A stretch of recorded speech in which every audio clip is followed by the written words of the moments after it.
नमस्कार विद्यार्थी मित्रों, लास्ट टाइम आपने अवरोधकताનું સૂત્ર તારવેલું યાદ છે।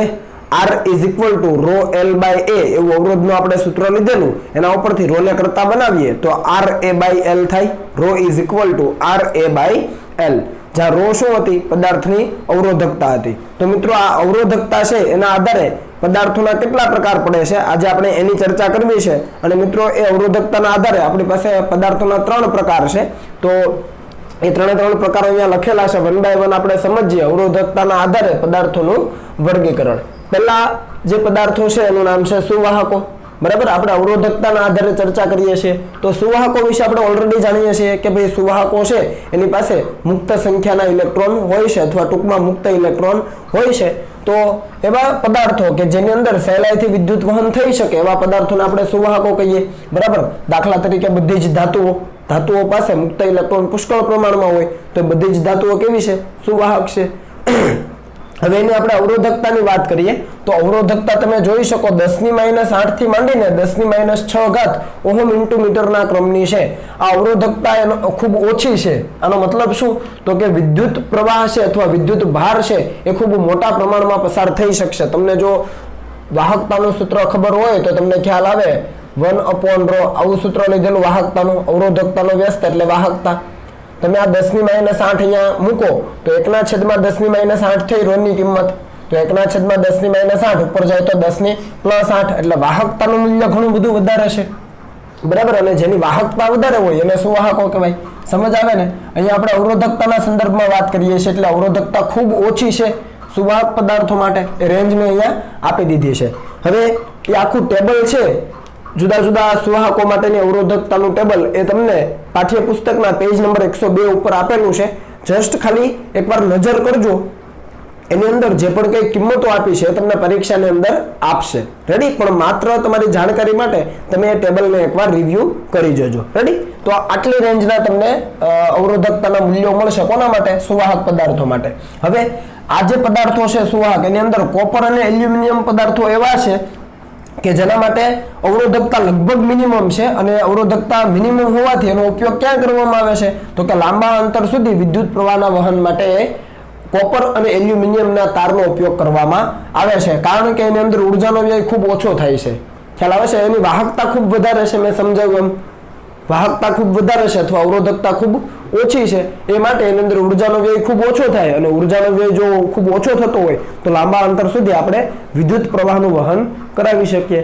એની સામેના છેડે જોવા જઈએ તો એ જ ટેબલમાં તમને નિક્રોમ જોવા મળશે, બરાબર। જેની અવરોધકતા છે એ કોપરની અવરોધકતા કરતા લગભગ 60 ગણી વધારે છે।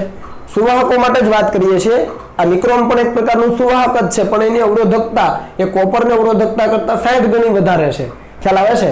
તો એ કારણથી એનો ઉપયોગ છે હીટર, આપણે જે ઘરે ઇલેક્ટ્રિક હીટર વાપરીએ છીએ એમાં અને ઇલેક્ટ્રિક ઇસ્ત્રીમાં કરવામાં આવે છે, કારણ કે જલ્દીથી ગરમી પકડી લે, બરાબર છે। વિદ્યુત ભાર છે એને સહેલાઈથી પસાર થવા ન દે અને એ કારણથી એ હીટ પકડી લે, એટલે એનો ઉપયોગ હીટર અને ઇસ્ત્રીમાં કરીએ છીએ, રેડી। આ અવરોધકતાના આધારે આપણે સુવાહકો જોયા। વાત કરીએ અવાહકોની। અવાહકો એટલે એવા પદાર્થો કે જેની અંદર એક પણ મુક્ત ઇલેક્ટ્રોન હોતો નથી, એટલે એની અંદર વિદ્યુત વહન ન જ થાય। તો આપણે લખ્યું છે કે એવા પદાર્થો કે જેની અંદર વિદ્યુત વહન ન થાય એને કહેવાય અવાહકો।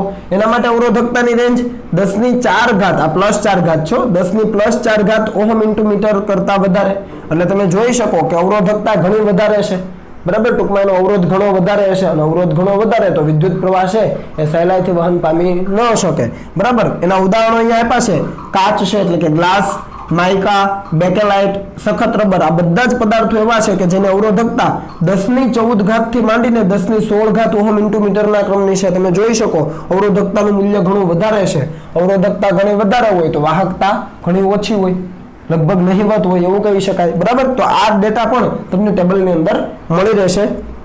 અને અવાહકોની આટલી મોટી અવરોધકતાને કારણે એનો ઉપયોગ ક્યાં કરવામાં આવે છે? તો કે બે બિંદુ વચ્ચે તમારે જો વિદ્યુત પ્રવાહને રોકવો હોય તો તમે અવાહકોનો ઉપયોગ કરી શકો, ક્લિયર? એટલે સુવાહકો અવાહકોની વાત પૂરી થઈ। અર્ધવાહકો વિશે આપણે ચેપ્ટર નંબર 14 માં ઘણું બધું ડિટેલમાં ભણ્યા છે, છતાં પણ અહીંયા અમે લખેલું છે કે અર્ધવાહકો એટલે એવા પદાર્થો કે જેની અવરોધકતા કોની વચ્ચે હોય, તો કે સુવાહકો અને અવાહકોની વચ્ચે હોય। સુવાહકોની અવરોધકતા અહીંયા છે 10⁻⁶ અને અવાહકોની અવરોધકતા અહીંયા છે 10⁻+4, તો એની વચ્ચેની રેન્જ છે અર્ધવાહકો માટે જુઓ 10⁻⁶ થી માંડીને 10⁻+4 ઓહમ ઇન્ટુ મીટરના ક્રમની, બરાબર। સુવાહકો અને અવાહકોની વચ્ચેનો આ વિસ્તાર એટલે અર્ધવાહકો। રેડી?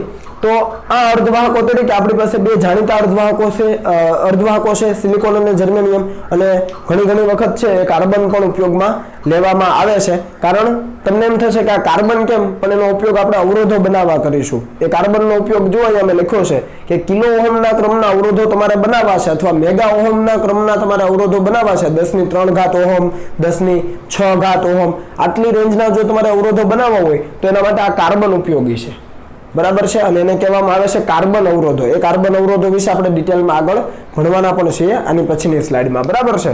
તો હવે આપણે અવરોધકોના પ્રકાર વિશે વાત કરીએ। કોના વિશે? અવરોધકોના પ્રકાર વિશે। મિત્રો, આ અવરોધક એટલે શું? ફરીથી ટર્મ સમજાવી દઉં। આ અવરોધક એટલે આ જે સિમ્બોલ તમે જોઈ રહ્યા છો, આર ને ભૂલી જાઓ, આ જે સિમ્બોલ જોઈ રહ્યા છો એને કહેવાય અવરોધક। ખ્યાલ આવે છે? આ પરિપથનો ઘટક છે। શું કહેવાય? પરિપથનો ઘટક। અને એની જે સંજ્ઞા છે એને આપણે આર તરીકે દર્શાવીએ, જેને આપણે એનો અવરોધ કહીએ છીએ। ખ્યાલ આવે છે? એટલે અવરોધ અને અવરોધક બંને અલગ વસ્તુ છે। રેડી? આ અવરોધ જે આપણે દર્શાવીએ છીએ સંજ્ઞા આર અથવા એનો અવરોધક અથવા અવરોધ તમે કહી શકો, એમાં કઈ ખોટું નથી, પણ ખરેખર એનો શબ્દ છે અવરોધક। રેડી? એટલે અવરોધકની આ સંજ્ઞા છે અને એને આપણે સિમ્બોલ આર તરીકે દર્શાવીએ, પણ આપણે એને અવરોધ પણ કહીએ તો પણ વાંધો નથી। પણ આપણને જે મૂલ્યો આપેલા હોય છે એ અવરોધના મૂલ્ય આપેલા છે એવું લઈને આપણે આગળ વધવાનું થાય। રેડી? એને અવરોધક પણ કહેવાય, અવરોધ પણ કહેવાય, એમાં કઈ ખોટું નથી। પણ આપણે વાત કરીએ કે એ અવરોધકો એટલે કે અવરોધ, ટૂંકમાં હવે ચાલો અવરોધ ઉપર જઈએ। અવરોધ કેટલા પ્રકારના હોય? તો બે પ્રકારના હોય। એક હોય બંધિત અવરોધ અને બીજો છે કાર્બન અવરોધ। આપણે વાત કરવાના છીએ આની, બરાબર? તો આપણે પેલા બંધિત અવરોધની વાત કરીએ, બંધિત તાર અવરોધ। તો એ શું છે?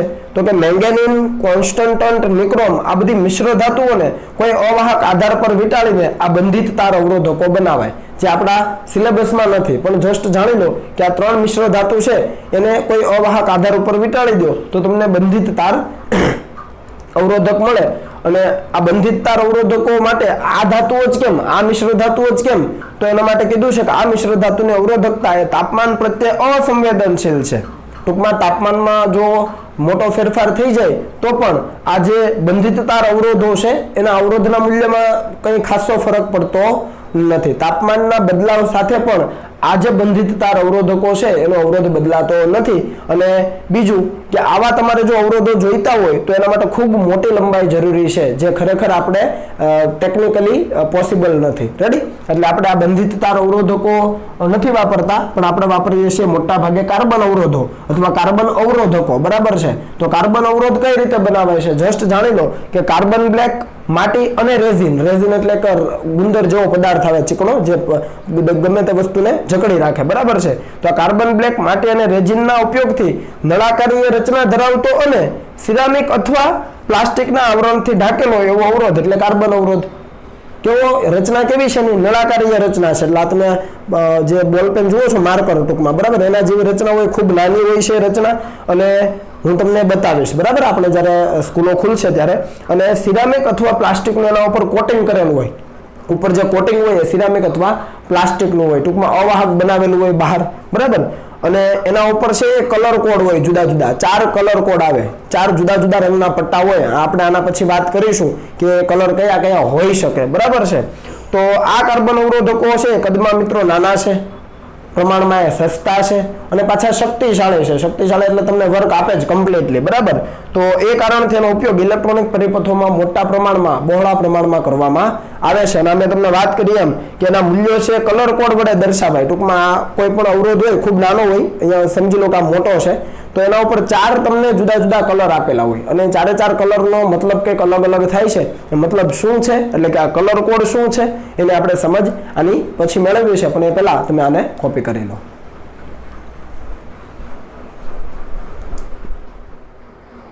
ચાલો મિત્રો, હવે કાર્બન કલર કોડ કઈ રીતે સમજી શકાય એ આપણે જોવાનું છે। તો અહીંયા લખ્યું છે હેડિંગ કે કાર્બન અવરોધો માટેનો કલર કોડ. અહીંયા ટેબલ આપેલું છે. આ ટેબલ તમને પાઠ્યપુસ્તકની અંદર બેઠે બેઠું મળી જશે. અહીંયા માત્ર મેં તમારી સમજ માટે આ ટેબલ દર્શાવેલું છે. તમે જોઈ શકો અહીંયા મેં જુદા જુદા રંગ દર્શાવેલા છે, બરાબર છે. Black, brown, red, orange, yellow, green, blue, violet, grey અને વ્હાઈટ, બરાબર. આના ગુજરાતી નામ તમને યાદ રહે તો વધારે સારું. રેડી? તમને જે રીતે યાદ રહે એ રીતે તમારે આ રંગને યાદ રાખવાના છે. અહીંયા મેં સંખ્યા દર્શાવી છે 0 થી માંડીને 9 સુધી. એવી રીતે અહીંયા ગુણક દર્શાવેલો છે 10 ની 0 ઘાત થી માંડીને 10 ની 9 ઘાત સુધી, બરાબર છે. 10 ની 1, 10 ની 2, 10 ની 3 એમ 10 ની 9 સુધી. તો આ જે રંગ છે એના આધારે આપણે કોઈ પણ કાર્બન અવરોધ આપણને આપેલો હોય તો એનો આપણે અવરોધ નક્કી કરી શકીએ.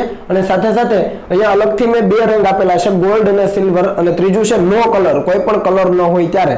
એ છે સહનશીલતા. એ શું કહેવા માંગે છે એ હું તમને સમજાવું, પણ તમે સૌથી પહેલા જસ્ટ એ સમજી લો કે આ કોડ કઈ રીતે યાદ રાખવાનું છે, આ બધા કલર યાદ કઈ રીતે રહેશે.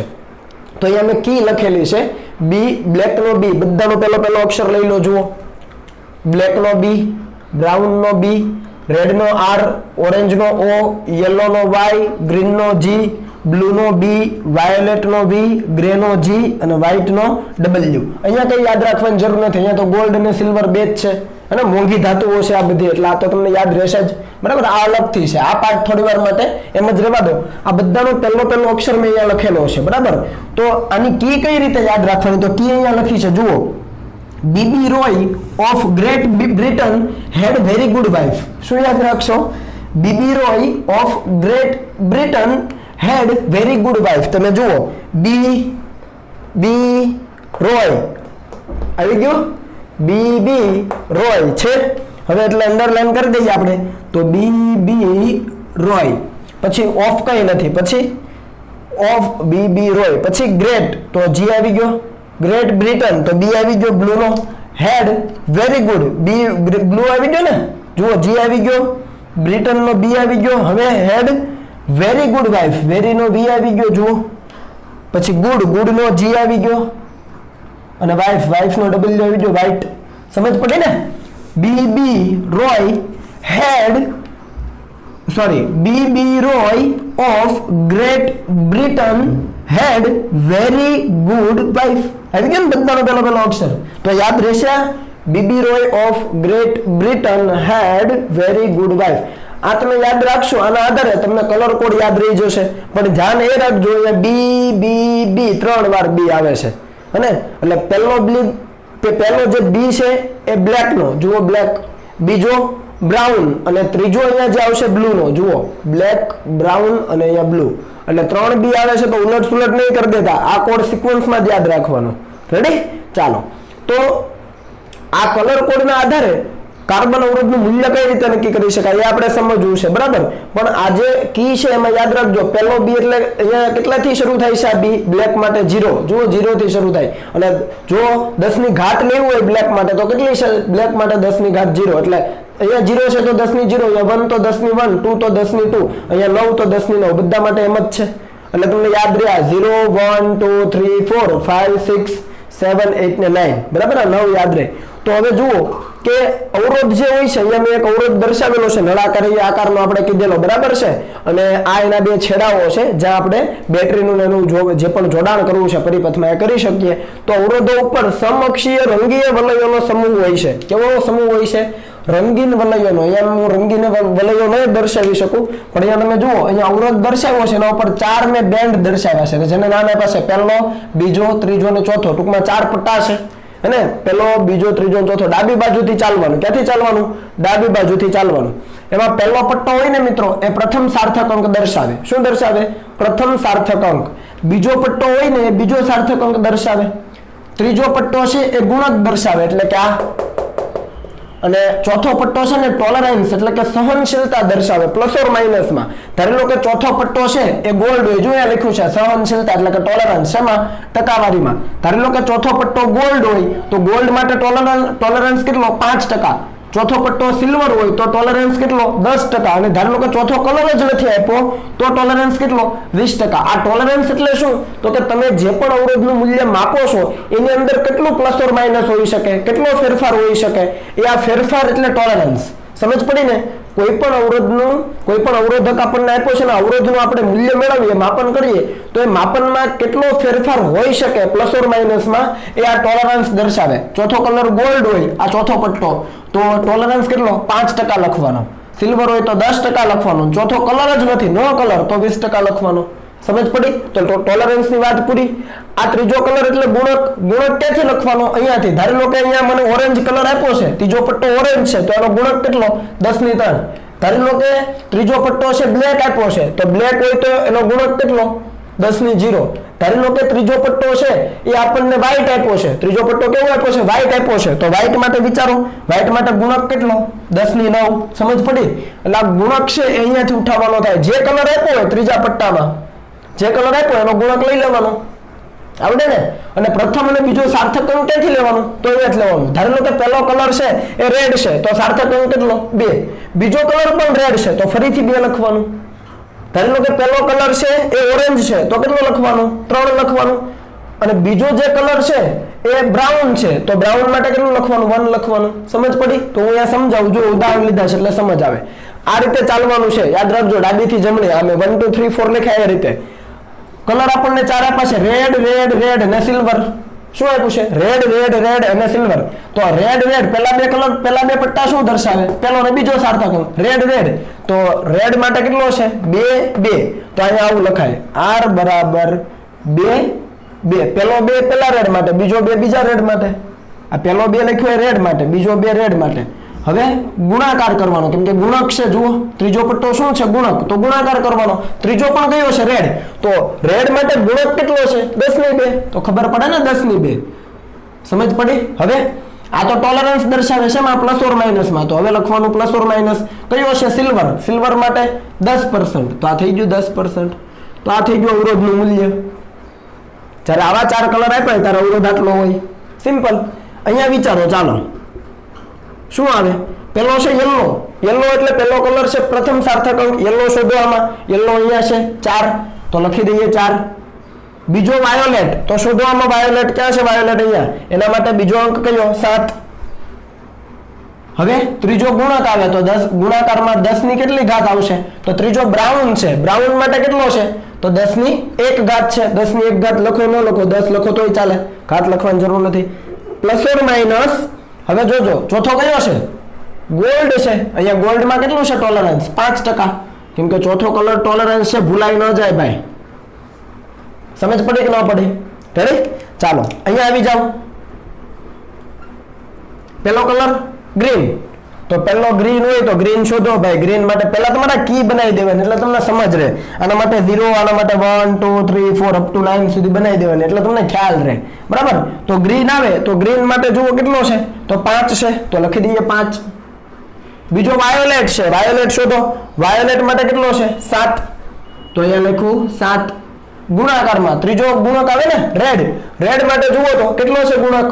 10/2. તો અહીંયા લખી 10/2. પ્લસ ઓર માઇનસ ભાઈ ચોથો કલર છે નથી તો અટકી નહીં જવાનું. નો કલર. નો કલર હોય તો કલર જ નથી તો 20%. સમજ પડી કે ન પડી? આ રીતે તમારે કોઈ પણ અવરોધનું મૂલ્ય નક્કી કરવાનું છે. પહેલો પટ્ટો એટલે પહેલો સાર્થક અંક, બીજો પટ્ટો એટલે બીજો સાર્થક અંક. તો આ પહેલો બીજો, પહેલો બીજો, પહેલો બીજો. આ 2 કલર માટે આ 2 આંક નક્કી થઈ જાય આ સંખ્યા ઉપરથી. પછી ત્રીજો કલર એટલે ગુણક, 10 ની ઘાત લખવાની. ખ્યાલ આવે ને? 10 ની ઘાત લખવાની. અને ચોથો કલર એટલે પ્લસ ઓર માઇનસ માં ટોલરન્સ. ગોલ્ડ હોય તો કેટલો? 5. સિલ્વર હોય તો કેટલો? 10. અને કલર જ ન હોય તો 20%. સમજ પડે ને? તો આ મૂલ્ય આ રીતે તમારે નક્કી કરવાના થાય. એક હોમવર્ક તમને આપી દઉં છું, જો કે ટેક્સ્ટ બુકમાં છે જ તો તમે જોઈ લેજો. હું અહીંયાથી ડાયરેક્ટ બોલી જાઉં છું. તો આપણે જોઈ લઈએ. આપણને આપ્યા છે નારંગી એટલે કે ઓરેન્જ, બ્લુ, યલો અને ગોલ્ડ. ઓરેન્જ ટેક્સ્ટ બુકમાં છે 103 નંબર ઉપર ઓરેન્જ આપ્યો છે. પહેલો ઓરેન્જ એટલે ઓરેન્જમાં જાઓ કેટલું? 3 આવે. બીજો કલર તમને આપ્યો છે બ્લુ એટલે કે વાદળી તો બ્લુમાં જાઓ કેટલું આવે? 6. એટલે 3 અને 6 36 થઈ ગયા. ગુણ્યા ત્રીજો કલર આપ્યો છે પીળો. પીળો માટે જુઓ યલો. યલો એટલે 10/4 તો 36 ગુણ્યા 10/4 થયું. બરાબર? અને ચોથો કલર તમને આપ્યો છે ગોલ્ડ તો પ્લસ ઓર માઇનસ 5%. આ ટેક્સ્ટ બુક ની અંદર છે જ, તમે જોઈ લેજો. 36 ગુણ્યા 10/4 પ્લસ ઓર માઇનસ 5% જવાબ આવશે. પેજ નંબર 103 ઉપર છે. રેડી? તો આ રીતે તમારે છે એ કોઈ પણ તમને કાર્બન અવરોધ આપેલો છે તો રંગના આધારે આ જે પટ્ટાના રંગ આપ્યા છે એના આધારે અને આ ટેબલનો ઉપયોગ કરીને તમારે અવરોધનું મૂલ્ય શોધી લેવાનું છે. રેડી? આવું તમને પરીક્ષાની અંદર મિત્રો ડાયરેક્ટ આપેલું હોય છે એટલે આની પ્રેક્ટિસ કરી લેજો. રેડી? આ ટેબલ તમને ખાસ યાદ રહેવું જોઈએ, આ કી યાદ રાખજો. ઓકે, ચાલો તો હવે કોપી કરી લો. ચાલો મિત્રો આગળ વધીએ. આગળનો આપણો ટોપિક છે વિદ્યુત ભાર વાહકો. મિત્રો આપણે વિદ્યુત પ્રવાહની ચર્ચા કરેલી છે, બરાબર? અને વિદ્યુત પ્રવાહ કોના કારણે નિર્માણ પામે? તો કે વિદ્યુત ભારના કારણે. એટલે આ વિદ્યુત ભાર વાહકો ખરેખર છે શું? તો આપણે એની વ્યાખ્યા લખીએ તો અહીંયા એવું કંઈક લખી શકાય કે વિદ્યુત ભારિત કણો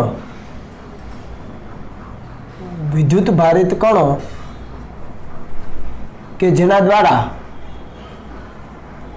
દ્વારા વિદ્યુત પ્રવાહનું નિર્માણ થાય છે તેને વિદ્યુતભાર વાહકો કહે છે. વિદ્યુત ભારિત કણો કે જેના દ્વારા શાનું નિર્માણ થાય છે? વિદ્યુત પ્રવાહનું નિર્માણ થાય છે, એને કહેવામાં આવે છે વિદ્યુતભાર વાહકો. બરાબર છે? તો આ વિદ્યુતભાર વાહકો એ દરેક પદાર્થોની અંદર જુદા જુદા હોય છે. તો આપણે વાત કરીએ કે ઘન પદાર્થોમાં વિદ્યુતભાર વાહકો તરીકે કોણ હોય છે? તો આપણને ખબર છે કે ભાઈ જ્યારે પણ આપણે ઘન પદાર્થોની વાત કરીએ ત્યારે એની અંદર આપણે મુક્ત ઇલેક્ટ્રોનની વાત કરતા હોઈએ. તો આની અંદર મુક્ત ઇલેક્ટ્રોન એ વિદ્યુતભાર વાહકો છે. બરાબર ને? આપણે જાણીએ છીએ. બરાબર? આ સિવાય જો આપણે n પ્રકારના સેમિકન્ડક્ટરની વાત કરતા હોઈએ, અર્ધવાહકની, તો n પ્રકારના સેમિકન્ડક્ટરમાં ઇલેક્ટ્રોન છે મેજોરિટી ચાર્જ કેરિયર છે. આ પણ આપણને ખબર છે. ખ્યાલ છે ને આ વસ્તુ? n પ્રકારના અર્ધવાહકમાં ઇલેક્ટ્રોન મેજોરિટી વાહકો છે. p પ્રકારનો જો આપણે અર્ધવાહક લેતા હોઈએ તો એની અંદર હોલ, અને હોલ એટલે ઇલેક્ટ્રોનની ઉણપ, યાદ છે ને? સહસંયોજક બંધમાંથી ઇલેક્ટ્રોન બહાર નીકળી જાય તો હોલનું નિર્માણ થાય, એટલે કે ઇલેક્ટ્રોનની ઉણપ એ મેજોરિટી વાહકો છે. તો આ રીતે છે એ આપણે ઘન પદાર્થોની અંદર વિદ્યુતભાર વાહકો લઈ શકીએ. પછી વાત કરીએ આપણે પ્રવાહી પદાર્થો માટે. શાના માટે? પ્રવાહી પદાર્થો. હવે પ્રવાહી પદાર્થોમાં શું હોય? તો આપણને ખબર છે ઇલેક્ટ્રોલાઇટ દ્રાવણો આવે, કેમિસ્ટ્રીમાં તમે ભણ્યા છો. કેવા દ્રાવણો? ઇલેક્ટ્રોલાઇટ દ્રાવણો. એની અંદર વિદ્યુતભાર વાહકો તરીકે કોણ હોય છે? તો આપણે લખી શકીએ કે એની અંદર વિદ્યુતભાર વાહકો તરીકે ધન આયન અને ઋણ આયન કોણ હોય છે ભાઈ? ધન આયન તથા ઋણ આયન હોય છે. આપણે ઉદાહરણ લઈએ એકાદું. તો ઉદાહરણ તરીકે કોપર સલ્ફેટ છે CuSO4, એમાં કોણ કોણ છે? તો આપણને ખબર છે Cu+2 અને SO4-2. આ Cu+2 ધન આયન અને SO4-2 ઋણ આયન એ બંને વિદ્યુતભાર વાહકો તરીકે કામ કરતા હોય છે. બરાબર? નંબર 3 વાત કરીએ વાયુ પદાર્થો. તો વાયુ પદાર્થોમાં કોણ હોય છે? તો આપણને ખબર છે કે ભાઈ વાયુ પદાર્થો છે એની અંદર ધન આયન, ઋણ આયન અને ઇલેક્ટ્રોન શું હોય છે? ધન આયન, ઋણ આયન અને ઇલેક્ટ્રોન એ મુખ્ય વિદ્યુતભાર વાહકો તરીકે હોય છે, અથવા મુખ્ય વિદ્યુતભાર વાહકો છે. જસ્ટ આપણી જાણ માટે. બરાબર? અને ચોથો પોઈન્ટ છે વેક્યુમ ટ્યુબ, એટલે કે શૂન્યાવકાશિત નળી. તો એ પણ લખી દઈએ. ચાલો, શૂન્યાવકાશિત નળી આ યાદ છે? શૂન્યાવકાશિત નળી આપણે એક્સરે જ્યારે ભણેલા ત્યારે વાત કરેલી. એ શૂન્યાવકાશિત નળી હોય એની અંદર એક બાજુ શું હોય? એનોડ હોય, અને બીજી બાજુ શું હોય? કેથોડ હોય. અને કેથોડને આપણે ગરમ કરતા હતા, અને ગરમ કરીએ એટલે એની અંદર જે કેથોડની અંદર રહેલો જે ઇલેક્ટ્રોન હોય એ ઉત્સર્જાય અને પછી એનોડ તરફ ગતિ કરે. બરાબર? તો એ અહીં આપણે લખી શકીએ કે શૂન્યાવકાશિત નળીમાં મુખ્ય વિદ્યુતભાર વાહકો તરીકે કોણ હોય છે? તો કે ગરમ કરેલી નળીમાંથી અથવા ગરમ કરેલા કેથોડમાંથી, એવું પણ લખી શકીએ, ગરમ કરેલા કેથોડમાંથી ઉત્સર્જાતા ઇલેક્ટ્રોન એ વિદ્યુતભાર વાહકો બને છે. શૂન્યાવકાશી નળીમાં એ જે કેથોડ રાખેલો હોય છે, કેથોડને ગરમ કરીએ તો એ ગરમ કરેલા કેથોડમાંથી ઉત્સર્જાતા જે ઇલેક્ટ્રોન છે એ મુખ્ય વિદ્યુતભાર વાહકો તરીકે હોય છે. બરાબર. તો અહીંયા આપણું ફોકસ આપણે ઘન પદાર્થો ઉપર કરીશું, ખાસ કરીને સુવાહકો ઉપર. બરાબર છે. આપણને ખબર છે સુવાહકમાં મુક્ત ઇલેક્ટ્રોન છે ખૂબ મોટા પ્રમાણમાં હોય છે. રેડી. તો એ મુક્ત ઇલેક્ટ્રોનના આધારે આપણે આગળની ચર્ચા આગળ વધારવાના છીએ, પણ એ પહેલા આટલું જસ્ટ લખી લો.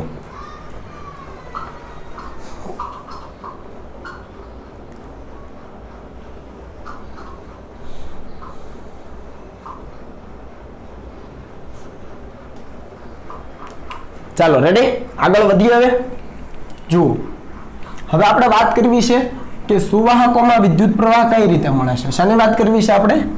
સુવાહકોમાં વિદ્યુત પ્રવાહ કઈ રીતે મળે છે એની, અને એના આધારે આપણે ડ્રિફ્ટ વેગ અને રિલેક્સેશન સમય મેળવવો છે. ચાલો તો આપણે ટાઇટલ આપી દઈએ, સુવાહકોમાં વિદ્યુત પ્રવાહ, ડ્રિફ્ટ વેગ અને રિલેક્સેશન સમય.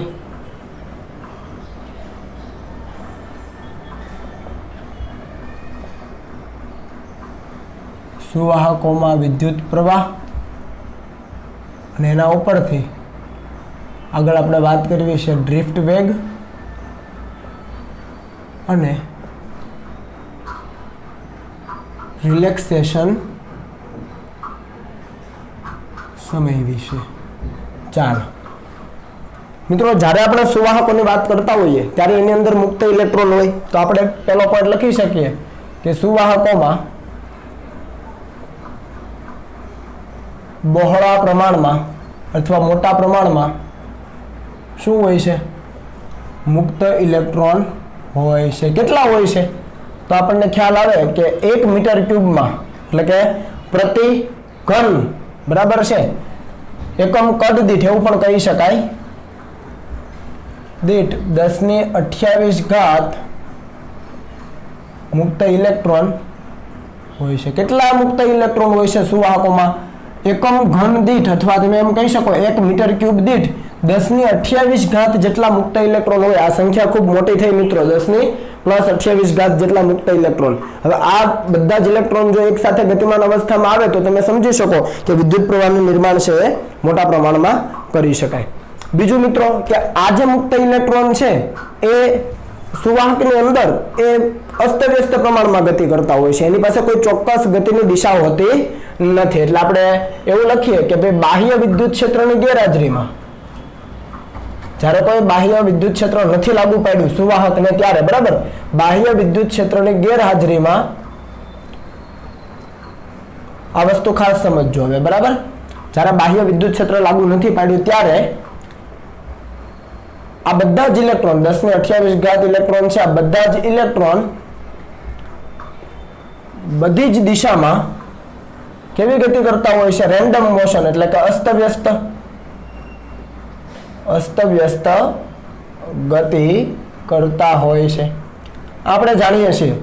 આ એને ગતિ કઈ ઉર્જાના કારણે મળે છે? તો આપણે લખી શકીએ કે આ ગતિ તેની પાસે રહેલી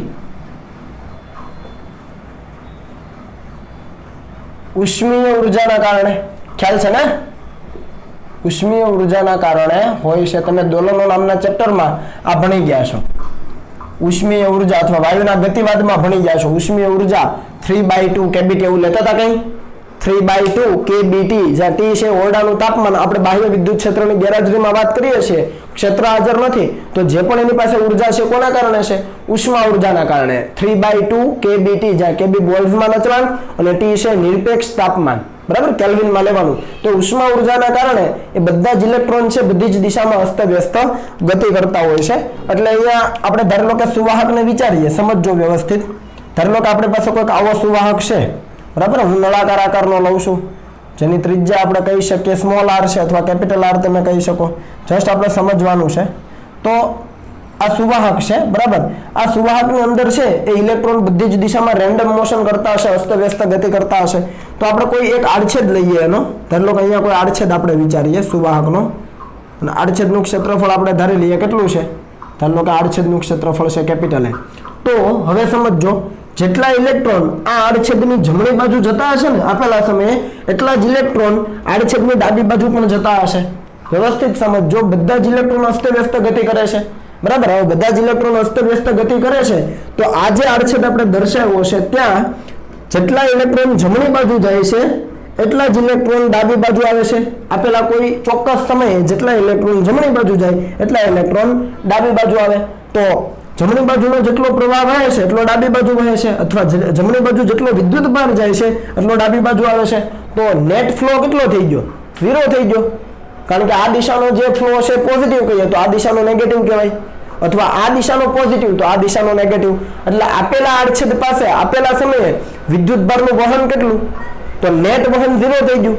કેમ કે જેટલા ડાબી બાજુ આવે છે એટલા જમણી બાજુ જાય છે. તો કોઈ પણ પ્રકારનો વિદ્યુત ભાર કોઈ પણ પ્રકારનો વિદ્યુત પ્રવાહ રચાતો નથી. આપણે અહીંયા એવું લખી શકીએ કે જેટલા ઇલેક્ટ્રોન ડાબી બાજુ જાય છે એટલા ઇલેક્ટ્રોન જમણી તરફ આવે છે. એટલે ધારી લો કે આની અંદર n જેટલા ઇલેક્ટ્રોન છે. કેટલા ઇલેક્ટ્રોન છે? સ્મોલ n જેટલા ઇલેક્ટ્રોન છે એવું માની લઈએ આપણે, બરાબર છે. તો જેટલા ઇલેક્ટ્રોન ડાબી બાજુ જાય છે એટલા જ ઇલેક્ટ્રોન જમણી બાજુ પણ આવે છે.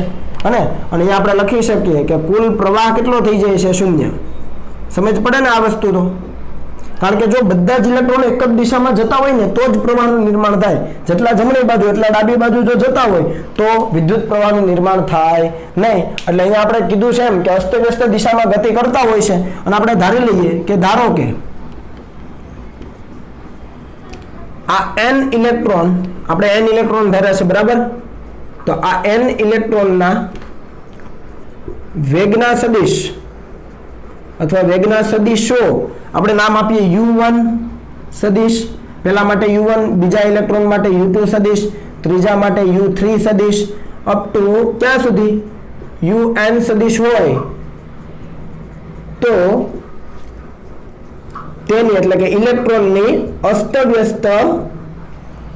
અસ્તવ્યસ્ત ગતિના કારણે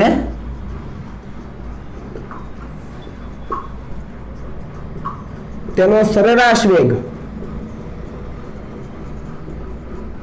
કેવો થઈ જાય? તો એ સરેરાશ વેગ શોધવા માટે ધારો કે સરેરાશ વેગ આપણે કહી દઈએ u. આ v નથી હો, u છે, સમજજો. સરેરાશ વેગ u કેટલો થઈ જાય? તો આપણને ખબર પડે કે આ જે બધા વેગના સદિશો છે એના u1 સદિશ વત્તા u2 સદિશ વત્તા u3 સદિશ, એ બધાનો સદિશ સરવાળો કરવો પડે ક્યાં સુધી? પ્લસ un સુધી. અને એનો સરેરાશ કીધો છે તો છેદમાં n કરવું પડે. સમજ આવે ને? આ બધા જે ઇલેક્ટ્રોન છે એ પહેલા ઇલેક્ટ્રોનનો વેગનો સદિશ u1, બીજાનો u2, ત્રીજાનો u3, nનો જે ઇલેક્ટ્રોન છે એનો un હોય તો એને અસ્તવ્યસ્ત ગતિના કારણે એનો સરેરાશ વેગ આપણે લેવો પડે. કારણ કે બધાનો છે એ વેગ અલગ અલગ હોઈ શકે, બરાબર છે. અને એ સિવાય બધાના વેગની દિશા પણ જુદી જુદી છે. તો આપણે સદિશ સરવાળો કરીને સરેરાશ લઈ લઈએ તો સરેરાશ વેગ કેટલો મળ્યો? તો u1 plus u2 plus u3 up to un છેદમાં n. અને આ કેટલો થશે? 0 થશે. કેમ 0 થશે? એ વસ્તુ અહીંયા મેં તમને સમજાવી કે જેટલા ઇલેક્ટ્રોન જમણી તરફ જાય છે એટલા ઇલેક્ટ્રોન ડાબી તરફ આવે છે, એવું સમજી શકાય. સમજ આવે ને? જેટલા ઇલેક્ટ્રોન જમણી તરફ જાય છે એટલા ડાબી તરફ આવે છે. તો શરૂઆતમાં એટલે કે ઓરડાના તાપમાને જ્યારે બાહ્ય વિદ્યુત ક્ષેત્ર લાગુ નથી પાડ્યું ત્યારે એનો સરેરાશ વેગ કેટલો થઈ જાય? 0 થઈ જાય. ગતિ તો કરે જ છે ઇલેક્ટ્રોન, પણ કોઈ ચોક્કસ દિશામાં નથી. જુઓ અહીંયા ઇલેક્ટ્રોનની ગતિ કોઈ ચોક્કસ ડાબીથી જમણી અથવા જમણીથી ડાબી તરફ નથી, બરાબર. કોઈ અસ્તવ્યસ્ત દિશામાં છે. એટલે અહીંયા આપણે લખી શકીએ કે અહીં ઇલેક્ટ્રોનની ગતિ કોઈ ચોક્કસ દિશામાં નથી. કોઈ ચોક્કસ દિશામાં ન હોવાથી અહીંયા વેગ તો 0 થયો, અને એ કારણથી કોઈ પણ પ્રકારના વિદ્યુત પ્રવાહનું નિર્માણ થશે નહીં. સમજ પડી ને? ઇલેક્ટ્રોનની ગતિ છે કોઈ ચોક્કસ દિશામાં નથી, અસ્તવ્યસ્ત છે, અને એ કારણથી कोईपण प्रकारना विद्युत प्रवाहનું निर्माण થશે નહીં, કારણ કે વિદ્યુત પ્રવાહના નિર્માણ માટે તમને નેટ ઇલેક્ટ્રિક ચાર્જ જોઈએ, નેટ વિદ્યુતભાર જોઈએ. અહીંયા નેટ વિદ્યુતભાર 0 થઈ જાય છે, જેટલો જમણી બાજુ એટલો ડાબી બાજુ, નેટ વિદ્યુતભાર 0, તો પ્રવાહનું નિર્માણ થવાની કોઈ પોસિબિલિટી જ નથી. હવે આપણે આ વાત કરી બાહ્ય વિદ્યુત ક્ષેત્રની ગેરહાજરીમાં. હવે ધારી લો કે બાહ્ય વિદ્યુત ક્ષેત્ર લાગુ પાડીએ, એટલે હવે લખીએ આપણે બાહ્ય વિદ્યુત ક્ષેત્રની હાજરીમાં અથવા બાહ્ય વિદ્યુત ક્ષેત્ર લાગુ પાડતા, ચાલો એવું લઈએ આપણે, બરાબર. બાહ્ય વિદ્યુત ક્ષેત્ર લાગુ પાડો, ધારી લો કે આપણે આ દિશામાં વિદ્યુત ક્ષેત્ર લાગુ પાડીએ, અહીંયા આપણે દર્શાવીએ, ધારી લો કે એ જે સુવાહક છે,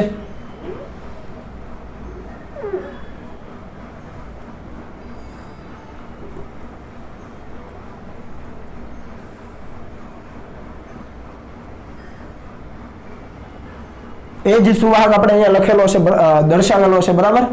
અને અહીંયા આપણે આડછેદ લઈએ છીએ. તો હવે ધારી લો કે વિદ્યુત ક્ષેત્ર આ દિશામાં લાગુ પાડેલું છે. કઈ દિશામાં? આ દિશામાં. હું ખાલી જસ્ટ ઉપર નીચે દર્શાવું છું, એ સમજી લેજો કે વિદ્યુત ક્ષેત્ર આ દિશામાં લાગુ પાડ્યું છે. તો ઇલેક્ટ્રોન ગતિ કરી શકે, કેમ કે ધન વીજભાર છે એ તો લેટિસ બિંદુ ઉપર હોય, એ ગતિ કરવા માટે મુક્ત નથી. આ વસ્તુ તો આપણે ઘણી બધી વખત ચર્ચા કરી છે કે ભાઈ ધન વિદ્યુતભાર છે એ ગતિ કરવા માટે મુક્ત નથી, માત્ર ને માત્ર ઇલેક્ટ્રોન ગતિ કરવા માટે મુક્ત છે. હવે વિદ્યુત ક્ષેત્રમાં ઇલેક્ટ્રોન કઈ દિશામાં ગતિ કરે? તો સ્વાભાવિક છે કે જે દિશામાં વિદ્યુત ક્ષેત્ર છે એનાથી વિરુદ્ધ દિશામાં, કારણ કે ઇલેક્ટ્રોન પરનો વીજભાર ઋણ છે અને વિદ્યુત ક્ષેત્ર ધનથી ઋણ હોય, બરાબર. એટલે ઇલેક્ટ્રોન છે એ વિદ્યુત ક્ષેત્રની વિરુદ્ધ દિશામાં, એટલે આ બાજુ ગતિ કરે. તો અહીંયા જે ઇલેક્ટ્રોનને અસ્તવ્યસ્ત ગતિ થતી હવે અટકી જાય, અસ્તવ્યસ્ત ગતિ અટકી જાય, ગતિ થાય પણ હવે ક્યાં થશે? વિદ્યુત ક્ષેત્રની વિરુદ્ધ દિશામાં. એટલે જો અહીંયા આપણે દર્શાવીએ ને તો આ રીતે બધા જ ઇલેક્ટ્રોન ક્યાં ગતિ કરશે? આ આડછેદ પાસે આ રીતે ગતિ કરશે, વિદ્યુત ક્ષેત્રની વિરુદ્ધ દિશામાં. સમજ આવે ને? અહીંયા આપણે લખી શકીએ ઇલેક્ટ્રોનની ગતિની દિશા, ઇલેક્ટ્રોનની ગતિની દિશા. હવે ઇલેક્ટ્રોન છે એ એક જ દિશામાં ગતિ કરવા માંડ્યા. તો હવે આ જે આડછેદ આપણે ધ્યાનમાં લીધો છે ત્યાં ચોખ્ખો વિદ્યુતભાર વહન પામે છે એવું કહેવાય? યસ, કહેવાય. આપેલા આડછેદ પાસે ચોખ્ખો વિદ્યુતભાર Q નેટ આપણને મળી શકે, અને જો આપણને Q નેટ મળે તો સમયગાળો જો આપણી પાસે હોય તો આપણે Q અને T નો ઉપયોગ કરીને વિદ્યુત પ્રવાહ શોધી શકીએ. Q = IT મુજબ I ને કરતા બનાવો તો Q/T મળી જાય. એટલે આપેલા આડછેદ પાસે હવે વિદ્યુત પ્રવાહનું વહન થાય. ટૂંકમાં હવે સુવાહકની અંદર આ બાહ્ય વિદ્યુત ક્ષેત્રના કારણે વિદ્યુત પ્રવાહનું વહન થાય છે. સમજ આવે ને? તો અહીંયા આપણે લખી શકીએ કે I is not equal to 0. હવે વિદ્યુત પ્રવાહનું વહન થાય છે એટલે હવે I is not equal to 0 એનું કંઈક મૂલ્ય આપણને મળવાનું છે. સમજ આવે છે? બરાબર. પણ હવે સમજો, જ્યારે આ ઇલેક્ટ્રોન બાહ્ય વિદ્યુત ક્ષેત્રની વિરુદ્ધમાં જ્યારે ગતિ કરતા હોય ત્યારે એના માર્ગમાં તો ધન વીજભાર પણ આવશે, હે ને? ધન વીજભાર પણ પડ્યો હોય. ધારી લો કે અહીંયા ધન વીજભારો ગોઠવાયેલા છે આ રીતે સુવાહકની અંદર, કે ના હોય ને? ધન વિદ્યુતભારો આ રીતે ગોઠવાયેલા છે સપોઝ. અને આની અંદર તો કેટલા બધા ઇલેક્ટ્રોન છે, મેં તમને કીધું એમ 1 મીટર ક્યુબ દીઠ 1028 ઇલેક્ટ્રોન, એટલે ઘણા બધા ઇલેક્ટ્રોનનો જથ્થો છે, સાથે સાથે ઘણા બધા ધન આયનો પણ હશે. એટલે ઇલેક્ટ્રોન જ્યારે બાહ્ય વિદ્યુત ક્ષેત્રની વિરુદ્ધમાં ગતિ કરવાનું શરૂ કરે ત્યારે આ જે ગતિ કરતા ઇલેક્ટ્રોન છે એ બીજા બાકીના જે ઇલેક્ટ્રોન છે એની સાથે અને આ જે ધન વીજભાર ગોઠવાયેલો છે લેટિસ બિંદુ ઉપર એની સાથે અથડાય. સમજ આવે છે?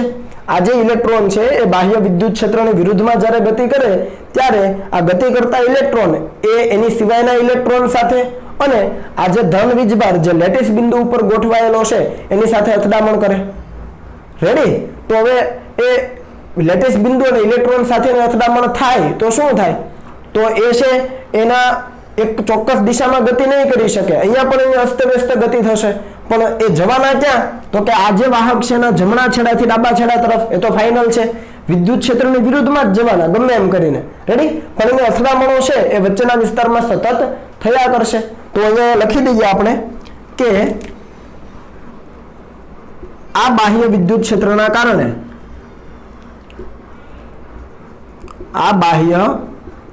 ક્ષેત્રના કારણે સુવાહકમાંના ઇલેક્ટ્રોન વિદ્યુત ક્ષેત્રની વિરુદ્ધ દિશામાં ગતિ કરવાનું શરૂ કરે છે. આ તો આપણને ખ્યાલ આવે જ, બાહ્ય વિદ્યુત ક્ષેત્રની વિરુદ્ધ દિશામાં. પરંતુ આ ઇલેક્ટ્રોન કોની સાથે અથડામણ અનુભવે? તો કે સુવાહકમાંના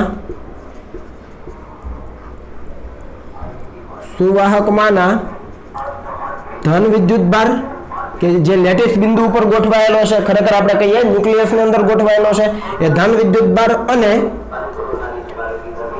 બાકીના ઇલેક્ટ્રોન સાથે સતત અથડામણ અનુભવે છે. શું અનુભવે છે? સતત અથડામણ અનુભવે છે. તો અથડામણને કારણે થાય શું? તો અથડામણ થાય એટલે ઇલેક્ટ્રોન છે અમુક વેગથી ગતિ કરતો હોય, હવે અથડામણ થાય એટલે એનો વેગ કેવો થઈ જાય? ઘટી જાય અથવા શૂન્ય થઈ જાય. ફરીથી આ વિદ્યુત ક્ષેત્ર તો લાગુ પાડેલું જ છે, એટલે ફરીથી અથડામણ થયા પછી ફરીથી એ પોતાનો વેગ ધીમે ધીમે વધારે, અમુક વેગ મળે અને ત્યાં પાછો બીજી અથડામણ કરે. સમજ આવે છે? ફરીથી રિપીટ કરું કે આ ઇલેક્ટ્રોન છે એ વિદ્યુત ક્ષેત્રની વિરુદ્ધમાં તો જાય જ છે. હવે એની બાકીના ઇલેક્ટ્રોન સાથે ધન વીજભાર સાથે અથડામણ થવાની, એટલે તમે સમજો કે અહીંયા કોઈ ધન વીજભાર છે, ઇલેક્ટ્રોન અહીંયાથી અમુક આવે છે, તો વિદ્યુત ક્ષેત્રની વિરુદ્ધમાં ગતિ કરતો હોય તો પ્રવેગી ગતિ કરે કે ન કરે? પ્રવેગી ગતિ કરે, બરાબર છે. તો એ વિદ્યુત ક્ષેત્રની વિરુદ્ધમાં ગતિ કરતો આવે, અહીંયા ધન વીજભાર ગોઠવાય એની સાથે અથડાય એટલે થાય શું? આ ઇલેક્ટ્રોનનો વેગ ઓછો થઈ ગયો.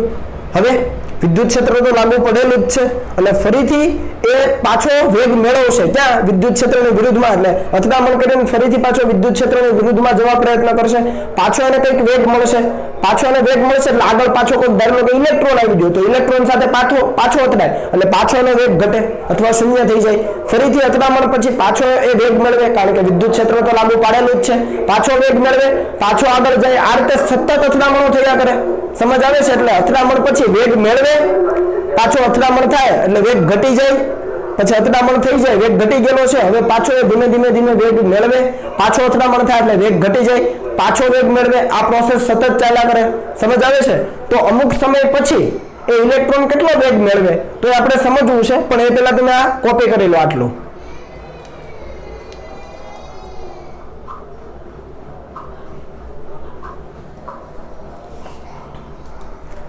ચાલો, રેડી? તો આગળ વધીએ આપણે કે ભાઈ કેટલો વેગ મેળવે છે એ આપણે ગણતરી કરવી છે. આ વસ્તુ ખાસ યાદ રાખજો, બરાબર છે? એનો ઉપયોગ આપણે કરીશું. હવે આપણે વાત કરીએ એમ કે અહીંયા બાહ્ય વિદ્યુત ક્ષેત્ર લાગુ પાડ્યું છે અને ઇલેક્ટ્રોન છે, એની પાસે દળ પણ છે ભાઈ, તો એની પાસે કંઈક પ્રવેગ હોવાનો. એ પ્રવેગ કેટલો હોવાનો તો એ પણ આપણે સાથે સાથે ગણી લઈએ કે ભાઈ બાહ્ય વિદ્યુત ક્ષેત્રના કારણે ઇલેક્ટ્રોન પર લાગતું બળ કયા સૂત્રથી અપાય? તો આપણને ખબર છે F = Q × E મુજબ. પણ જ્યારે આ સૂત્રનો ઉપયોગ કરીએ છીએ સદિશ સ્વરૂપમાં ત્યારે Q સાઇન સાથે લેવાનો, સંજ્ઞા સાથે. ખ્યાલ આવે છે ને? મૂલ્ય નથી લખતો, અહીંયા હું સદિશ સ્વરૂપ લખું છું અને સદિશ સ્વરૂપ જ્યારે લખીએ ત્યારે આ Q સંજ્ઞા સાથે લેવાનો, એટલે આપણે લખી શકીએ F = આ Q એટલે -E. જ્યાં -E શું છે તો કે ઇલેક્ટ્રોન પરનો વીજભાર છે, જે ગતિ કરે છે એનો વીજભાર * E. સમજ પડી? અને આને આપણે શું લખી શકીએ ન્યૂટન ગતિના બીજા નિયમ મુજબ m * a, જ્યાં m શું છે? ઇલેક્ટ્રોનનું દળ છે ભાઈ. સમજ આવે ને? F = -Q × E = ma. આના ઉપરથી તમે એને કરતા બનાવો તો ઇલેક્ટ્રોનનો પ્રવેગ તમને શું મળે? -E સદિશ / m, જ્યાં E ઇલેક્ટ્રોન પરનો વીજભાર, E એટલે લાગુ પાડેલું વિદ્યુત ક્ષેત્ર અને m એટલે ઇલેક્ટ્રોનનું દળ. તો આટલા પ્રવેગ સાથે ગતિ કરતો હોય. સમજ આવે ને? ચાલો, હવે આપણને આ પ્રવેગ મળી ગયો. હવે આપણે લખીએ કે ધારો કે પ્રથમ ઇલેક્ટ્રોન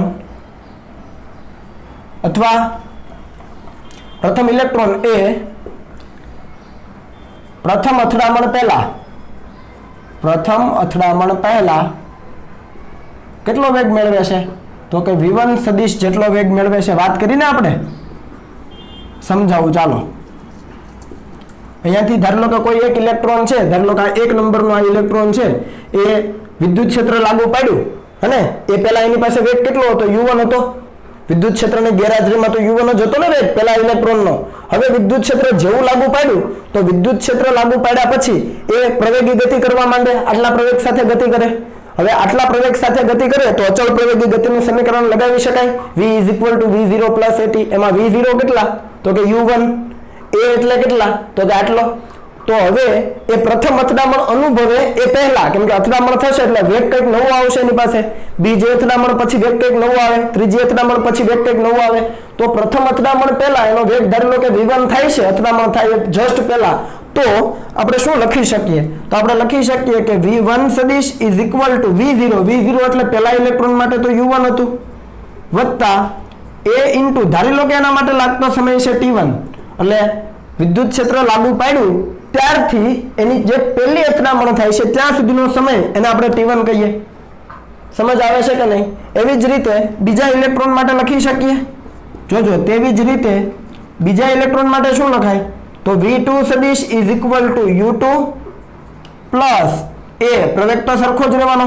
બીજા માટે સમય કંઈક અલગ હશે કારણ કે અથડામણ કઈ પ્રકારે થાય છે આપણને ખબર નથી અથડામણ થવા માટેનો સમયગાળો વધારે પણ હોય અથડામણ થવા માટેનો સમયગાળો ઓછો પણ હોય આ અથડામણ થાય એના માટેનો સમય છે આ પણ બીજા ઇલેક્ટ્રોનની અથડામણ કોઈ બીજા ઇલેક્ટ્રોન અથવા ધન વીજભાર સાથે થાય એના માટેનો સમય છે તો આ t1 અને t2 સરખા હોય પણ શકે ન પણ હોય બરાબર એવી જ રીતે આપણે v3 લખીએ તો શું લખાય બોલો u3 વત્તા એ તો અચળ જ હોય કોઈ પણ ઇલેક્ટ્રોન માટે ઇન્ટુ t3 આ ત્રીજા ઇલેક્ટ્રોન માટે અથડામણ થાય એના માટેનો સમયગાળો અને આવી રીતે જો તમે આગળ વધો તો શું લખી શકાય તો લખી શકાય vn =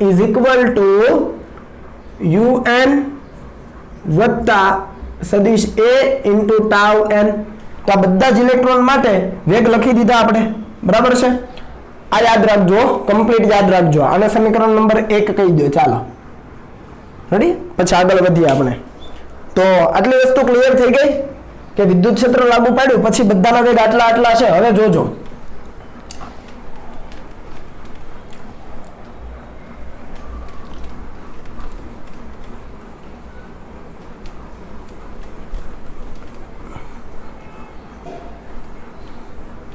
ચાલો તો હવે શું કરીએ આનો સરેરાશ વેગ મેળવીએ તો આપણે લખીએ સરેરાશ વેગ વિદ્યુત ક્ષેત્ર લાગુ પાડ્યા પછી સરેરાશ વેગ v = શું લખાય આ બધાનો સદિશ સરવાળો v1 + v2 + up to vn અને ભાગ્યા કુલ ઇલેક્ટ્રોનની સંખ્યા જેવું આપણે આગળ કર્યું વિદ્યુત ક્ષેત્રની ગેરહાજરીમાં કર્યું એવું વિદ્યુત ક્ષેત્રની હાજરીમાં હવે v1 v2 બધાની કિંમત મૂકી દો ચાલો તો તમે આ કિંમતો મૂકશો ને મિત્રો v1 ની જગ્યાએ આ મૂકો v2 ની જગ્યાએ મૂકો v3 ની જગ્યાએ એવી રીતે vn ની જગ્યાએ પછી એક સ્ટેપ નથી લખતા પછી તમે કરશો ને એટલે જો a વાળા પદ બધા એ બધામાં છે તો એ અલગ નીકળે તો વધે શું t1 + t2 + t3 + t4 ખરેખર ટા આવશે આખાના છેદમાં n અને બીજું એક પદ શું આવે u1 સદિશ વત્તા u2 સદિશ વત્તા u3 વત્તા અપ ટુ un સુધી જાઓ છેદમાં n આવે તો તમને આવું કંઈક મળશે વ્યવસ્થિત કરજો u1 વત્તા u2 વત્તા હવે લખતો નથી હવે સ્ટેપ આગળ કરી દઈએ વત્તા un આવું એક થાય વત્તા a અને એક આવું થશે τ1 τ2 અપ ટુ τn બરાબર તો આના માટે તો આવું છૂટું પડે કે ન પડે ઉપર માટે આવું છૂટું પડે ને હવે n નું વિભાજન કરી દો n અહીંયા પણ આપો અને n અહીંયા પણ આપો જુઓ થઈ ગયું રેડી આ પહેલું પદ જુઓ તો સમીકરણ 1 મુજબ કેવું થાય 0 થાય તો અહીંયા આપણે અહીંયા પણ સદિશ આવશે બરાબર છે અહીંયા પણ સદિશ આવશે તો અહીંયા v સદિશ = પહેલું 0 વત્તા a * અહીંયા હું ટાવ લખું છું આ ટાવ નો મતલબ શું તો આ ટાવ એટલે આ આખું પદ આ તમે લખી લેજો ટાવ એટલે શું છે તો ટાવ એટલે આ આખું પદ છે આ લખતો નથી રેડી ટાવ એટલે τ1 + τ2 + અપ ટુ τn આખાના છેદમાં n આ પહેલું તો 0 થઈ ગયું તો મેં તમને એક્સપ્લેન કર્યું છે આ a એટલે પ્રવેગ છે આ t અને v શું છે એ આપણે સમજવાનું છે તો આ જે ટાવ છે ને ટાવ એ છે રિલેક્સેશન સમય શું છે રિલેક્સેશન સમય આ રિલેક્સેશન સમય શું છે તો અહીંયા લખીએ જ્યાં ટાવ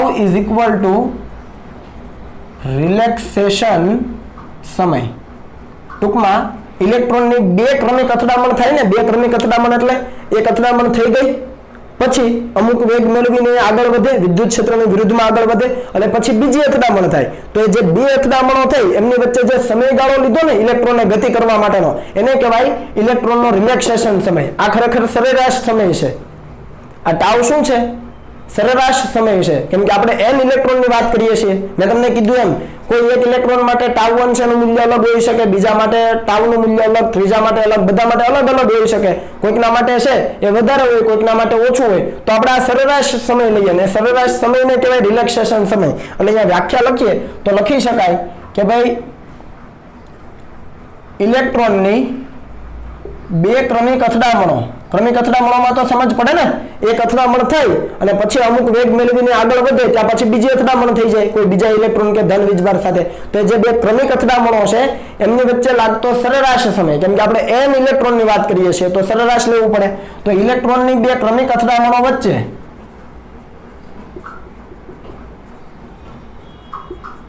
લાગતા સરેરાશ સમયને, કોઈ એક ઇલેક્ટ્રોનની વાત નથી એટલે આપણે n ઇલેક્ટ્રોનની વાત કરીએ છીએ એટલે આપણે સરેરાશ સમય લેવો પડે. તો કે ઇલેક્ટ્રોનની બે ક્રમિક અથડામણો વચ્ચે લાગતા સરેરાશ સમયને શું કહેવાય છે? રિલેક્સેશન સમય કહે છે. અને રિલેક્સેશન સમય હોય કેટલો ખબર મિત્રો? જસ્ટ મને સમય આપો. એ રિલેક્સેશન સમય ધાતુઓ માટે 10⁻14 ઓર્ડરનો હોય છે, સોરી 10⁻14 ઓર્ડરનો હોય છે. તમે જોઈ શકો સમય છે એટલે સેકન્ડમાં આવશે. આ રિલેક્સેશન સમય 10⁻14 સેકન્ડના સમયનો હોય છે. ખૂબ સૂક્ષ્મ સમય હોય છે આ. અને એક અથડામણ થાય એટલે તરત બીજી અથડામણ થઈ જાય, સમજી શકો ને. આ ટાવ છે ખૂબ સૂક્ષ્મ છે એટલે અથડામણ છે ફટાફટ થતી હશે. તો ઇલેક્ટ્રોનની બે ક્રમિક અથડામણો વચ્ચે લાગતો સમય એટલે રિલેક્સેશન સમય. અને અહીંયા જ્યાં v જોઈ રહ્યા છો, v શું છે ખબર? ડ્રિફ્ટ વેગ છે. અહીંયા લખ્યું ને ડ્રિફ્ટ વેગ, એ ડ્રિફ્ટ વેગ છે એટલે હું ડી લખું, ડી ફોર ડ્રિફ્ટ, બરાબર. તો અહીંયા લખી શકાય vd is equal to drift વેગ. શું છે આ? ડ્રિફ્ટ વેગ છે. આ ડ્રિફ્ટ વેગ એટલે શું? તો કે બાહ્ય વિદ્યુત ક્ષેત્રની હાજરીમાં ઇલેક્ટ્રોને ઘસડાઈને કરેલું સ્થાનાંતર. કેમ એવું? કારણ કે બાહ્ય વિદ્યુત ક્ષેત્ર હાજર નહોતું ત્યારે ઇલેક્ટ્રોન રેન્ડમ મોશન કરતા હતા બધી દિશામાં. હવે વિદ્યુત ક્ષેત્ર જેવું લાગુ પડ્યું એટલે કોઈ ચોક્કસ દિશામાં ગતિ કરવા માંડ્યા, બરાબર છે. છતાં પણ એની અથડામણો બીજા ઇલેક્ટ્રોન અને ધન વીજભાર સાથે થાય છે. તો એક અથડામણ પછી પાછો ધીમે ધીમે બિચારો વેગ મેળવે, માંડ વેગ મેળવી રહ્યો હોય ત્યાં બીજા કોઈક ઇલેક્ટ્રોન કે ધન વીજભાર સાથે અથડાય, પાછો એનો વેગ ઘટી જાય, પાછો ધીમે ધીમે વેગ મેળવે, બરાબર છે. પાછો અથડાય એટલે આ રીતે સતત ને સતત સંઘર્ષ કરતો આગળ જાય છે ને ભાઈ, હે ને. તો એ જે એનો વેગ છે ને એને કહેવાય ડ્રિફ્ટ વેગ. અને આ પણ સરેરાશ વેગ જ છે, સમજજો. આ સરેરાશ જ લીધું છે, બરાબર. તો આપણે લખી શકીએ ડ્રિફ્ટ વેગ એટલે શું? તો કે બાહ્ય વિદ્યુત ક્ષેત્રની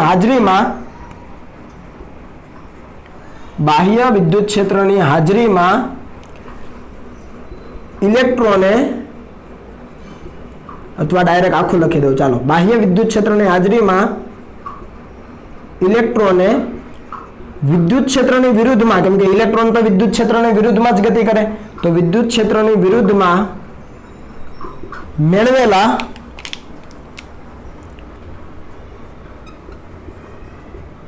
સરેરાશ વેગને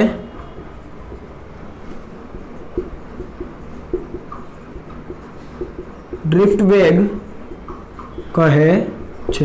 શું વ્યાખ્યા થશે? વ્યવસ્થિત જુઓ કે બાહ્ય વિદ્યુત ક્ષેત્રની હાજરીમાં ઇલેક્ટ્રોને વિદ્યુત ક્ષેત્રની વિરુદ્ધમાં મેળવેલા સરેરાશ વેગને, આ સરેરાશ વેગ જ છે, તો સરેરાશ વેગને ડ્રિફ્ટ વેગ કહે છે, જેને આપણે vd તરીકે દર્શાવીએ છીએ. તો આ સૂત્ર તમારા માટે ઈઝી છે અને આની અંદર તમે કિંમતો મૂકી દો તો તમને vd ઇઝ ઇક્વલ ટુ શું મળે? તો આ એની કિંમત મૂકો એટલે માઇનસ થઈ જાય, e into capital E divided by m into tau. ભૂલાઈ ન જાય, આ સૂત્ર અગત્યનું છે. આગળ આપણે આનો ઉપયોગ કરીશું, બરાબર છે. હું ડાયરેક્ટ લખીશ ત્યારે તમને યાદ રહેવું જોઈએ. એની કિંમત મૂકી દો, બાકીનું તો ઈઝી છે. રેડી? તો આ ડ્રિફ્ટ વેગ છે. હવે આને દર્શાવી કઈ રીતે શકાય? તો દર્શાવવા માટે હું અહીંયા તમને જસ્ટ એક આકૃતિ ડ્રો કરી દઉં છું. સમજી લો કે ધારી લો કે અહીંયા ઇલેક્ટ્રોન છે, કયા બિંદુ પાસે છે? તો કે ધારી લો કે એ બિંદુ પાસે છે, બરાબર છે. એ બિંદુ પાસે ઇલેક્ટ્રોન છે. શરૂઆતમાં ધારી લો કે બાહ્ય વિદ્યુત ક્ષેત્ર હાજર નથી એટલે ઇલેક્ટ્રોન અસ્તવ્યસ્ત ગતિ તો કરે જ છે. તો અસ્તવ્યસ્ત ગતિ જો અહીંયા દર્શાવું છું. અહીંયા આવ્યો, એની એક અથડામણ થઈ, અહીંયા આવ્યો એટલે એની બીજી અથડામણ થઈ. આ બિંદુઓ શું દર્શાવે? અથડામણ. ઇલેક્ટ્રોન આ દિશામાં આવ્યો પહેલા, પછી આ દિશામાં ગયો, પછી કંઈક આ રીતે જાય છે, બરાબર છે, પછી કંઈક આ રીતે જાય છે, અને પછી કંઈક આ રીતે જાય છે. સમજ પડી? તો આ રીતે કંઈક એની રેન્ડમ મોશન થાય છે. તમે જોઈ શકો દિશા કંઈ ચોક્કસ નથી. રેડી? પણ આ બાહ્ય વિદ્યુત ક્ષેત્રની ગેરહાજરીમાં આ બ્લેક માર્ક થી કર્યું છે ને એ બાહ્ય વિદ્યુત ક્ષેત્રની ગેરહાજરીમાં છે અને ધારી લો કે બી બિંદુ પાસે પહોંચે છે. હવે વિદ્યુત ક્ષેત્ર ધારી લો કે હાજર છે અને હવે આપણે એની ગતિની ચર્ચા કરીએ તો બાહ્ય વિદ્યુત ક્ષેત્રની હાજરીમાં શું થાય ખબર? આ ઇલેક્ટ્રોન છે આ રીતે આવે, જો ત્રાસો, કેમ કે ધારી લો કે વિદ્યુત ક્ષેત્ર આ રીતે છે. વિદ્યુત ક્ષેત્ર કઈ રીતે છે? આ રીતે. એટલે આ રીતે લાગુ પાડ્યું તો વિદ્યુત ક્ષેત્રની વિરુદ્ધમાં ઘસડાય તો ઇલેક્ટ્રોન ખરેખર આ માર્ગે જવો જોઈએ, એના બદલે થોડોક વિચલિત થાય ને. સમજ પડી ને? વિદ્યુત ક્ષેત્ર ડાબી બાજુ છે, જોજો ભાઈ, વિદ્યુત ક્ષેત્ર ડાબી બાજુ લાગુ પાડ્યું તો ઇલેક્ટ્રોન ઘસડાય ક્યાં? જમણી બાજુ. તો આ ઇલેક્ટ્રોન છે આ રીતે કંઈક ગતિ કરે, એ બિંદુથી શરૂ કરે તો આ દિશામાં જાય. સમજ આવે? અને અહીંયા આવ્યો, અહીંયાથી ક્યાં જાય? તો આગળ ઘસડાય અને ખરેખર અહીંયા આવવો જોઈએ, એના બદલે કંઈક અહીંયા આવે. ત્યાં આવ્યો એટલે હવે કંઈક આ રીતે આવે.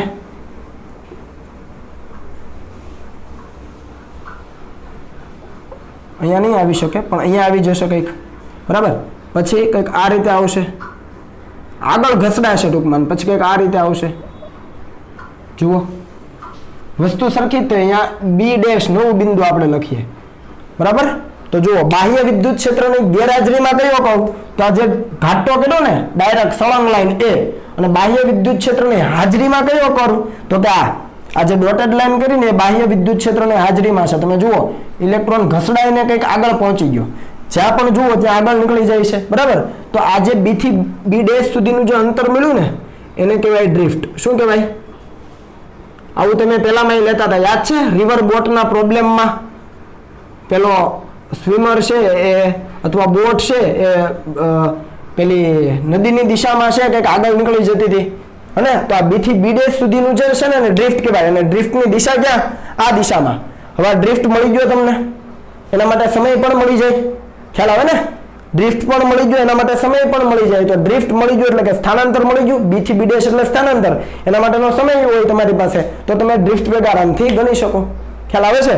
તો આ વસ્તુ તમારે ખાસ ધ્યાનમાં રાખવાનું છે. જો યાદ ન રહે તો લખી દેજો. આ જે કર્વ છે કોના માટે છે? તો E is equal to 0 એવું લખી દેવાનું, એટલે કે બાહ્ય વિદ્યુત ક્ષેત્ર હાજર નથી. અને આ જે બીજો છે શેના માટે છે? તો એ છે E સદિશ is not equal to 0, એટલે હવે વિદ્યુત ક્ષેત્ર હાજર છે ને વિદ્યુત ક્ષેત્ર હાજર હોય ત્યારે ઇલેક્ટ્રોન ડ્રિફ્ટ ગતિ કરે અને ઘસડાઈને સ્થાનાંતર કરે. તો આ આપણને મળી જાય. ઓકે, ચાલો તો આનો કોપી કરી લો, પછી આપણે આગળ વધીએ.